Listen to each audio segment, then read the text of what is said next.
All right, so are you ready to dive into something pretty fascinating with us? We're going to be looking at the Magog invasion. Ooh, it's a good one. It's one of those topics that kind of blends ancient prophecy with modern-day geopolitics, and, it really makes you think. Yeah, We've got some really insightful YouTube videos from experts like Chuck Missler and George Crabb. Oh, yeah. And we're also going to get some perspectives from channels like Prophecy Watchers and Ear to Hear. Excellent It's swords. going to be a wild ride. It is going to be a wild ride. I can't wait. I know, right? So what do you think is so captivating about this whole topic? Well, what I find so interesting is that we're not just dealing with, these old dusty texts. Right. We're talking about prophecies that seem to echo through history, Yeah. potentially connecting, civilizations like the Scythians Oh, wow. to events that are unfolding in our world today. Yeah, it really is like looking through a time warp or something. It is. But let's start at the beginning with Ezekiel 38. This is where it all begins. That's our source. And it describes this figure, Gog. Yes. Now, Gog is this really powerful leader who launches an invasion against Israel. Right. And he's not alone. That's right. He has a whole coalition of nations. He does. Right, with him. Yeah. And one of the first things that grabs your attention is this whole mystery around Gog himself.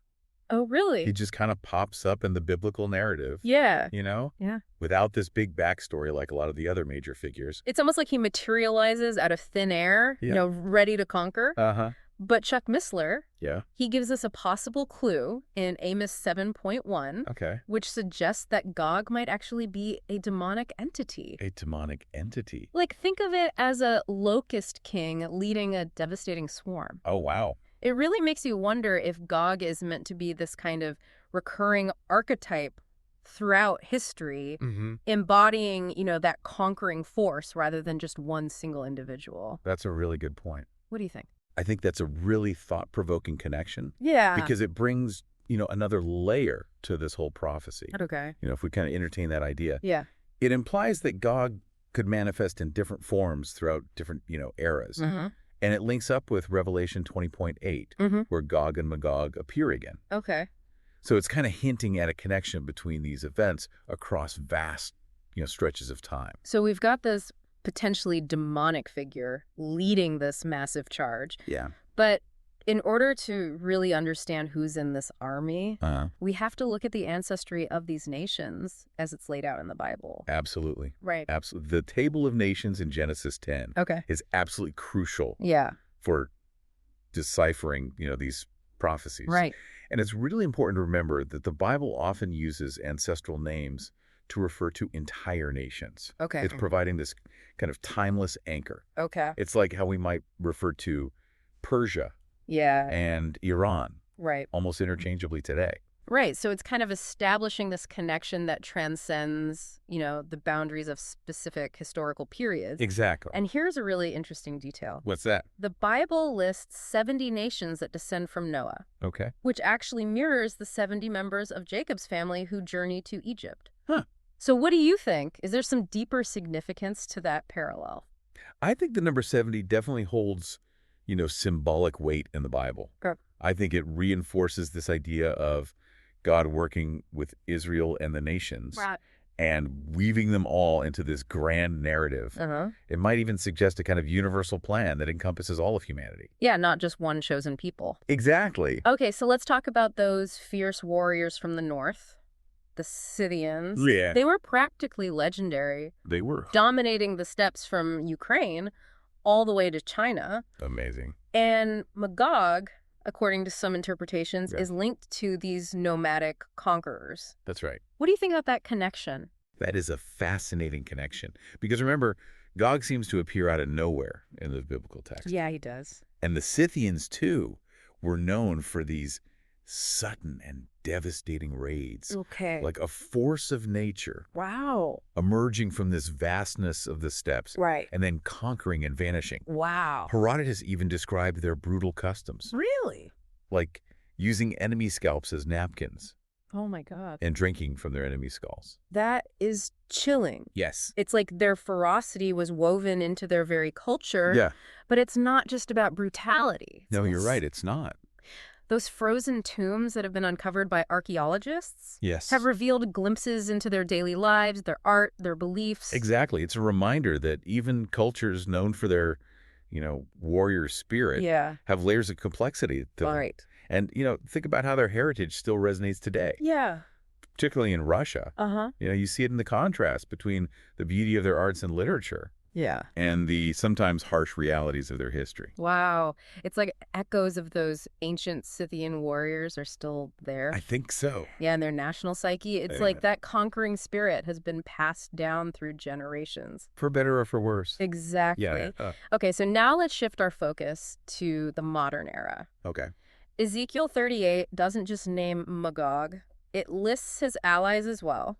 Persia, Ethiopia, Libya, Gomer, and Togarmah. A whole bunch of them. Yes, and our experts connect these ancient names to countries that we know today, using historical and biblical references as their guide. Exactly, like piecing together this puzzle. It is. This historical puzzle. What I find so mind-blowing is that despite ancient rivalries, I know, these nations, think Russia, Iran, Turkey, Sudan, Libya, they are forming alliances today.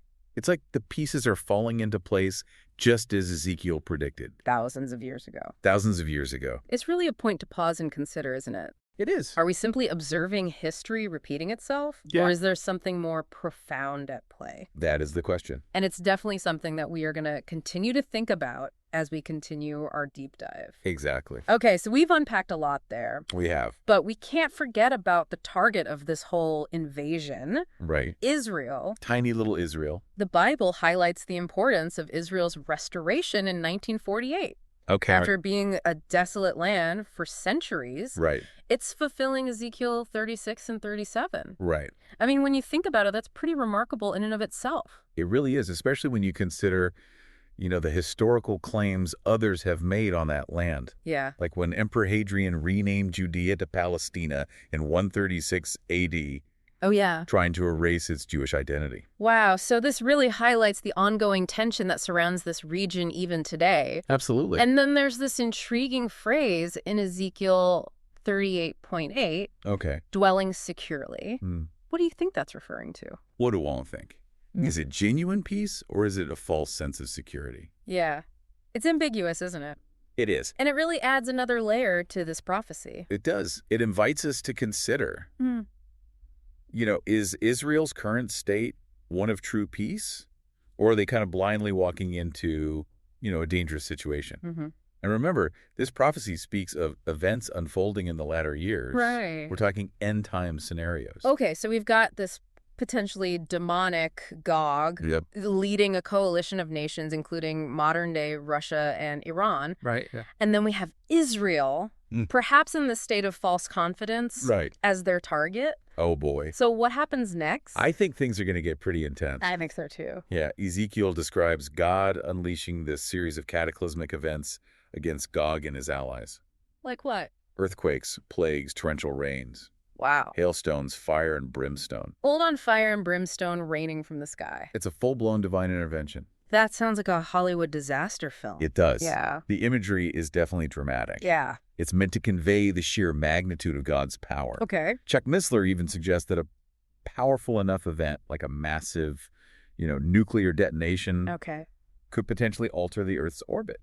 Wow, so this isn't just a regional conflict? No, it's not. It's like a cosmic showdown. It is. With global consequences. Exactly. And that brings us to a group of these really intriguing characters who seem to observe all of this from a distance. Right. Sheba, Dedan, and Tarshish. Yes. They're described as questioning Gog's motives. Have you come to take plunder?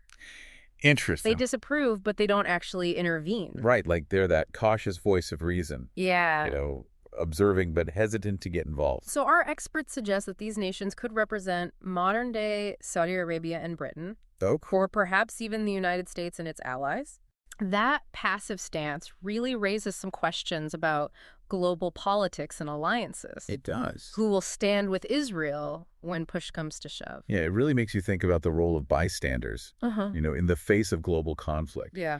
Will they remain neutral, or will they be forced to choose a side? All right, so before we get too lost in all this doom and gloom, Okay. let's shift gears for a moment. Okay. And look at the powerful imagery of the Valley of Dry Bones in Ezekiel 37. Oh, yeah.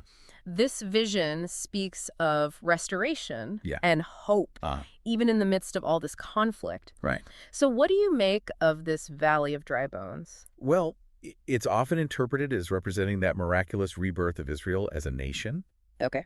It highlights the sheer improbability of this event from a human perspective. Right. Imagine a nation scattered for centuries, seemingly lost to history, and then suddenly reemerging. It's really a testament to resilience. It is. It's like those dry bones coming back to life, symbolizing both physical and spiritual restoration. Prophecy Watchers makes a really interesting argument. Okay, what is it? That this restoration might actually occur in stages. Oh, okay. They suggest that while Israel has been physically restored, a full spiritual revival might still be on the horizon. So there's more to the story. There's more to the story. Wow. Another chapter yet to be written. So even after this incredible return, Israel's journey isn't over? Not at all. There's another level of transformation, a deeper awakening still to come. I think so.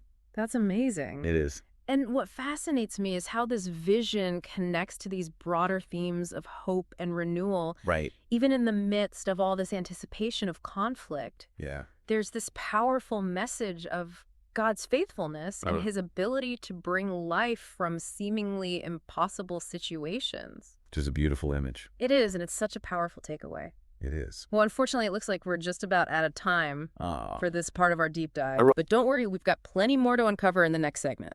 I'm excited. We'll pick up right where we left off. Okay. And we'll explore the implications of all of this for our world today. Can't wait. So what do you say we take a short break and then we jump right back in? Sounds good to me. All right, we'll be right back. I'll be here. Okay, so welcome back. We're back. We're picking up our exploration of the Magog invasion. Yes, we are. Right where we left off. Okay. With that powerful image of the Valley of Dry Bones and Israel's miraculous rebirth as a nation. It's a story of resilience and hope. It is. No doubt about it. But as we kind of journey further into Ezekiel 38, the tone shifts a little bit. It does a little bit. And things get a bit darker. They do. The prophecy doesn't shy away from describing this massive invasion force that descends upon Israel. Right. And remember, this is all set to happen in the latter years. That's right. The latter years. Which adds a whole other layer to it. So Chuck Missler points out something really interesting about the specific phrasing used in this passage. Okay. The phrase, my people Israel. And he believes that this signals a shift in God's focus back to Israel after a period of dealing primarily with the church. I see. So are we talking about a potential post-rapture event here? Right. End times? Israel seemingly at peace? Right. But maybe blinded by a false sense of security? Right. And then boom, God's fury erupts. It's a lot to take in. It is. It's certainly a powerful picture, isn't it? Yeah. Complex, too. Yeah. And those who hold to a pre-tribulation rapture view would likely agree with that timeline. Okay. But, regardless of the specific timing. Yeah. The imagery in Ezekiel is striking. Yeah. Earthquakes, plagues, torrential rains, hailstones, fire, and brimstone. It's a lot. It is a lot. It's full-on divine intervention against Gog and his allies. It is. In the midst of all this talk of war and destruction, I think it's easy to miss something really crucial. What's that? Even in the midst of allowing Israel to be tested, you can see this sense of God's protective love for them. Oh, absolutely. That line from Ezekiel 38 really jumps out. What is it? I will bring you against my land. Wow. God is in control. Yeah. He's orchestrating these events to reveal his glory and power to the nations. But even while he's allowing Israel to face this incredible challenge, that's amazing. It's like this ultimate showdown is playing out between good and evil on a global stage with Israel right at the center. Right at the center. But it's not really a fair fight, is it? I don't think so. Because ultimately God is on Israel's side. That's right. And the consequences for those who oppose God and his people are laid out pretty clearly. They are. Ezekiel 38 describes just utter chaos and defeat. Yeah. Every man's sword turning against his brother. Wow. Widespread panic, and even the possibility of a global shaking so powerful that it disrupts the Earth's orbit. It's intense. It is. Yeah. Okay, so that's the fate of Gog and his armies. Right. What about those bystanders we talked about? Okay. Sheba, Dedan and Tarshish.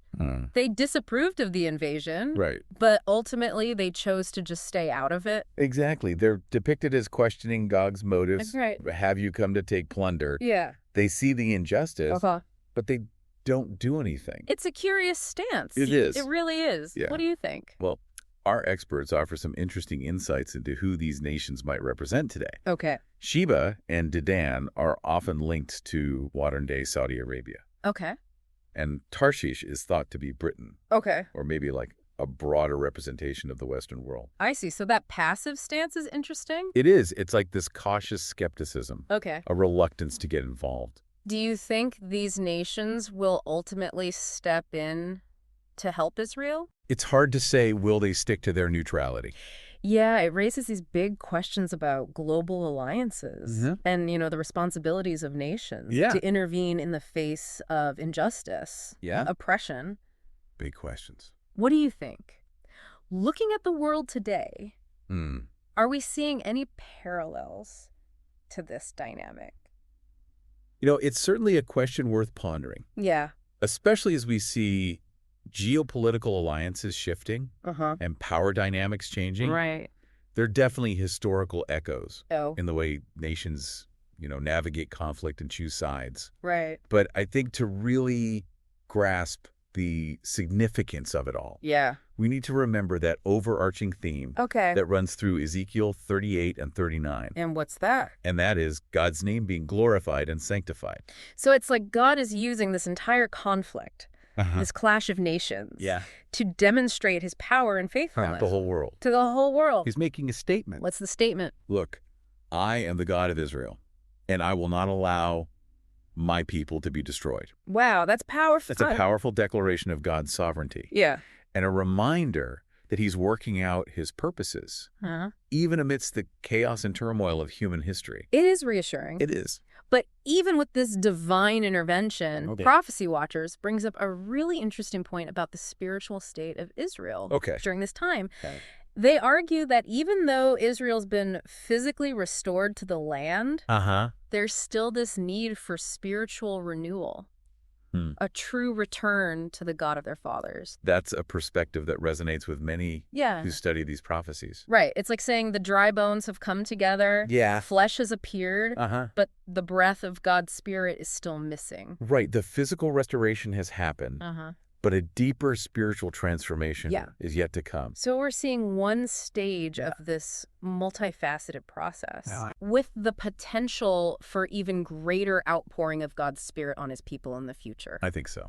That adds so much depth to this whole narrative. It does. It suggests that even after this devastating war, even after God's intervention, Israel's story isn't over. It's not over at all. There's another chapter, another level of transformation waiting to unfold. Yes, and it highlights the importance of spiritual revival, not just for Israel, but for all nations. Right. It's a reminder that true peace and security, in the end, come from a right relationship with God. Absolutely. Speaking of historical context, George Crabb draws this really thought-provoking parallel that sheds some light on this long-standing conflict in this region.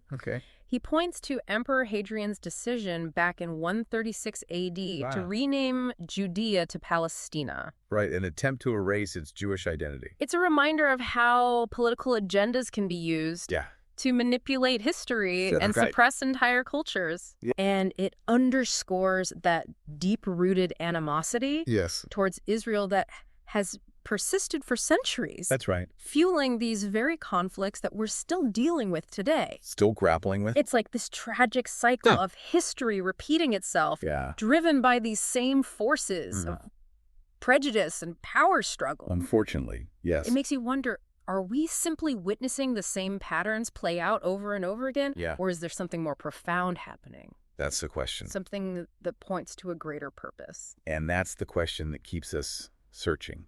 Keeps us digging deeper into these ancient texts and their relevance for our world today. And it's a question that we will keep exploring. Yes, we will. As we move into the final part of our deep dive. Can't wait. We'll be looking at the aftermath of the Magog invasion and its potential impact on the future of the world. All right. It's a journey full of twists and turns. But it's certainly been fascinating so far. It has. So what do you say we take a quick break? Okay. To gather our thoughts. Right. And then we'll delve into that final chapter. That's good. Okay. So we're back. Back again. For the final part of our deep dive. Okay. Into the Magog invasion. The Magog invasion. We've, gone through ancient prophecies. Yes, we have. Explored those potential modern-day parallels. Yeah. And we've grappled with some, pretty heavy theological concepts. We have. So now it's time to really explore the aftermath of this whole epic conflict. Right. What happens after the dust settles? What happens? That's a good question. I know, right? Yeah, it's easy to get caught up in all the drama and devastation of this whole prophecy. Yeah. But what really strikes me is that even amidst all this wreckage, there's this profound sense of hope and renewal woven into the narrative. I see. Ezekiel 39 paints this very vivid picture of the cleanup operation that follows this whole war. Okay. And it takes 7 months just to bury all the dead. Wow. And another 7 years. 7 years. To burn all the weapons. Wow, that's a long time. It's a long time. It really drives home the sheer scale of this conflict. It does, and there's this symbolic detail I find so fascinating. What's that? The Israelites use the weapons of their enemies as fuel. It's like they're transforming the instruments of destruction into something useful, turning this dark chapter into a new beginning. It's powerful imagery.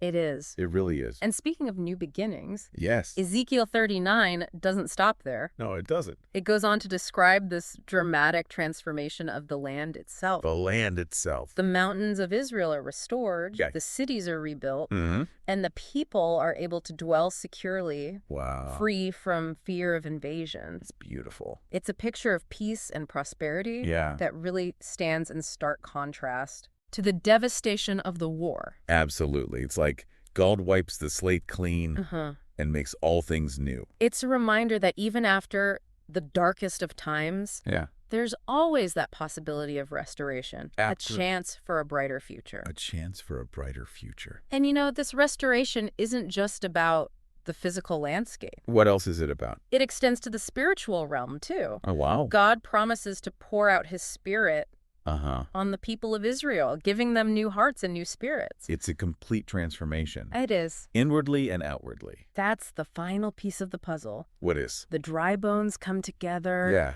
flesh appears, and then the breath of God's spirit brings true life. Wow. It's the culmination of that multi-stage process of restoration that we've been talking about. It's a profound shift. It is. Both physically and spiritually. And this sets the stage for what many believe to be the dawn of the Messianic age. The Messianic age. A time of unprecedented peace and righteousness on earth. So we see this incredible restoration unfolding for Israel. Yeah, but what about the rest of the world? Yeah, what happens to everyone else? Yeah, what happens to those nations that align themselves with Gog? Well, Ezekiel 39 suggests that God's judgment on those nations serves as a powerful wake-up call for the rest of the world. It's like a moment of reckoning where people finally recognize the power and sovereignty of the God of Israel. Like the scales fall from their eyes. Yeah. And they're confronted with this undeniable reality of God's presence and power. It's a global shift. Yes, it is. In a perspective. It has this ripple effect. Across the world, nations turn away from their idols, false gods, and embrace the God of Israel.